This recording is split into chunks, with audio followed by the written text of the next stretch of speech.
Hello, my little ones. It is looking like another beautiful day. So I hope you get outside and can enjoy that. But until then, we are back with Skellig on to chapter 23. Mrs. Dando called that morning just after breakfast.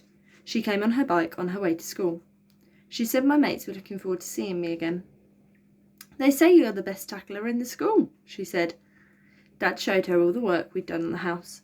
We showed her the wilderness. She said everything would be bright and new for when the baby came home. She took her bag off her back. She took out a little cuddly black bear for Dad to give to the baby. And there's this for you, she laughed. Sorry. It was a folder of homework from Rasputin and Monkey, worksheets with gaps to fill in and questions to answer. There was a note from Miss Clark's. No real homework. Write a story. Get well soon. There were sheets of maths problems in a book called Julius in the Wilderness with a red sticker on the back. Dad laughed as we watched her cycle away. No rest for the wicked, eh, Sam? He said. I'll do the decorating. You get on with your work. I got out a biro and took the work along the street to Mina's front garden. She was sitting with her mum on the blanket underneath the tree. Her mum was reading.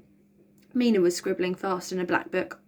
She grinned and beckoned me over the wall when she saw me standing there. Mina looked at the worksheets. It is thought that man is something from the apes. This is the theory of something. The theory was developed by Charles something. There was a sentence after sentence like that. Mina read the sentences out loud. She said blank, blank, blank in a sing-song voice when she came to the dashes. She stopped after the first 3 sentences and just looked at me. Is this really the kind of thing you do all day? She said. Mina, said her mum. Mina giggled. She flicked through the book. It was about a boy who tells magical tales that turn out to be true. Yeah, looks good, she said, but what's the red sticker for? It's for confident readers, I said. It's to do with your reading age. And what if other readers want to read it? Mina, said her mum. And where would William Blake fit in? Said Mina. Tiger, tiger, burning bright in the forests of the night. Is that for the best readers or the worst readers? Does that need a good reading age? I stared back at her. I didn't know what to say. I wanted to get back over the wall and go home again. And if it was for the worst readers, would the best readers not bother with it because it was too stupid for them? She said. Mina, said her mum. She was smiling gently at me. Take no notice, she said. She's just a madam sometimes. Well, said Mina. She went back to scribbling in the black book again. She looked up at me. Go on then, she said. Do your homework like a good schoolboy. Her mum smiled again. I'll get on inside, she said. You tell her to shut up if she starts getting at you again, okay? Okay, I said. After she'd gone, we said nothing for ages. I pretended to read Julius in the Wilderness, but it was like the words were dead and meaningless. What are you writing? I said at last. My diary, about me and you and Skellig, she said. She didn't look up. What if somebody reads it? I said. Why would they read it? They know it's mine and it's private. She scribbled again. I thought about our diaries at school. We filled them in every week. Every so often Miss Clark's checked that they were neat and the punctuation was right and the spellings were right. She gave us marks for them, just like we got marks for attendance and punctuality and attitude and everything else we did. I said nothing about this to Mina. I went on pretending to read the book. I felt tears in my eyes. That made me think about the baby, and doing that just made my tears worse. I'm sorry, said Mina. I really am. One of the things we hate about schools is the sarcasm that's in them, and I'm just being sarcastic. She squeezed my hand.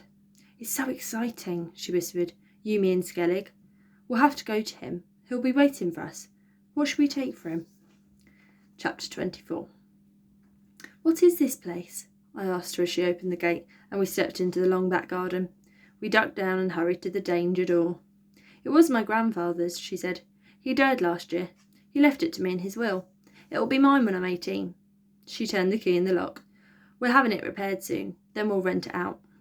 We stepped inside, carrying our parcels. Whisper slipped in at our heels. Don't worry, though, she said. There's weeks before the builders come. I switched my torch on. We went into the room where we'd left him, and he wasn't there. The room was silent and empty, as if he'd never been there at all.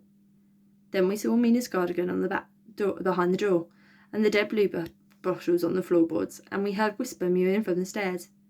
We went into the hallway, saw the shape of Skellig lying halfway up the first flight. Knackered, he squeaked as we crouched beside him. Sick to death. Aspirin.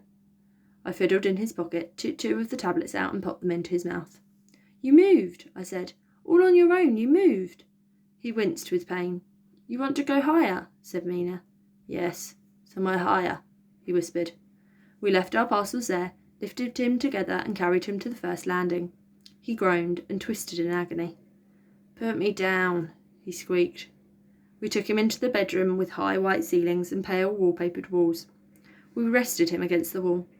Thin beams of light pierced the cracks in the boards on the windows and shone onto his pale, dry face. I hurried back down for the parcels. We unrolled the blankets we had brought. We laid them out with a pillow on the floor. We put a little plastic dish for his aspirins and cod liver oil. I put an opened bottle of beer beside it. There was a cheese sandwich and half a bar of chocolate. All for you, Mina whispered. Let's help you, I said. He shook his head. He turned over onto all fours, started to crawl the short distance towards the blankets. We saw his tears dropping through the beams of light, splashing onto the floor. He knelt by the blankets, panting. Mina went to him, knelt facing him. I'll make you more comfortable, she whispered. She unfastened the buttons on his jackets. She began to pull his jacket down over his shoulders. No, he squeaked. Trust me, she whispered. He didn't move. She slid the sleeves down over his arms, took the jacket right off him. We saw what both of us had dreamed we might see. Beneath his jacket were wings that grew out through rips in his shirt. When they were released, the wings began to unfurl from his shoulder blades. They were twisted and uneven. They were covered in cracked and crooked feathers. They clicked and trembled as they opened. They were wider than his shoulders, higher than his head. Skellig hung his head towards the floor. His tears continued to fall. He whimpered with pain. Mina reached out to him, stroked his brow. She reached further and touched the feathers with her fingertips. You're beautiful, she whispered. Let me sleep, squeaked Skellig. Let me go home. He lay face down, and his wings continued to quiver into the shape above him. We drew the blankets up beneath him, felt his feathers against the skin of the back of our hands. Soon, Skellig's breathing settled, and he slept. Whisper rested against him, purring. We stared at each other. My hand trembled as I reached out towards Skellig's wings. I touched them with my fingertips. I rested my palms on them. I felt the feathers and beneath them the bones and sinews and muscles that supported them. I felt the crackle of Skellig's breathing. I tiptoed to the shutters and stared out through the narrow chunks. What are you doing? She whispered. Making sure the world's still really there, I said. So there were wings beneath his jacket. Had you worked that out?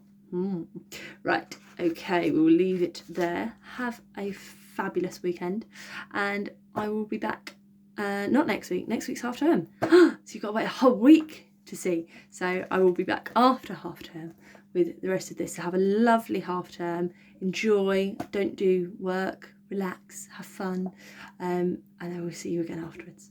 Okay. Bye.